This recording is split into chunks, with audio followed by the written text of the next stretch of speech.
उत्तिष्ठ नरशार्दूल कर्तव्यं दैवमाह्निकम् उत्तिष्ठोत्तिष्ठ गोविन्द उत्तिष्ठ गरुडध्वज उत्तिष्ठ कमलाकान्त त्रैलोक्यं मङ्गलं कुरु उत्तिष्ठोत्तिष्ठ गोविन्द उत्तिष्ठ गरुडध्वज उत्तिष्ठ कमलाकान्त त्रैलोक्यं मङ्गलं कुरु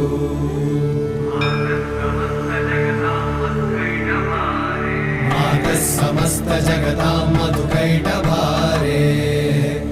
वक्षो विहारिणि मनोहर दिव्यमूर्ते श्री स्वामी निश्रित जनप्रिय दानशीले श्री